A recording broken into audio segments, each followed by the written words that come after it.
નંદ બાબાએ કહ્યું ભાઈ મારે ઉત્સવ તો કરવો જ છે.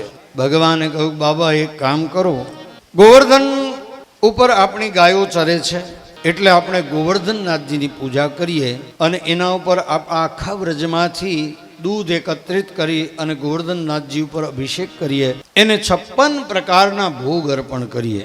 અને દૂધ એકત્રિત કરવામાં આવ્યું, મીઠાઈઓ બનાવવામાં આવી છે, ટોપલા ભરી ભરીને 56 પ્રકારની સામગ્રી તૈયાર કરવામાં આવી અને તૈયાર કરી અને દૂધથી ગોવર્ધનનાથજી ઉપર અભિષેક કરવામાં આવ્યો છે.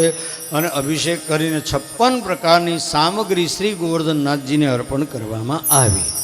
બધા સામે હાથ જોડીને ઊભા રહ્યા.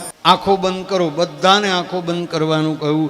બધાએ આંખો બંધ કરી ભગવાને પોતાનું નિજ સ્વરૂપ શ્રી ગોવર્ધનનાથજીની અંદર પધરાવ્યું છે અને એની અંદરથી 2 હાથ બહાર કાઢીને એક એક ટોપલો લઈને આખા ટોપલા મુખમાં મૂકવા લાગ્યા. એમાં એક નાનકડા બાળકે પોતાથી કુતૂહલવશ આંખ ખોલી અને જોયું તો અદ્ભુત સ્વરૂપ છે. એટલે એણે બાજુવાળાને આમ ઠોંસો માર્યો, કહી જો આ જોવા જેવું છે, આંખ બંધ કરમાં ખોલ.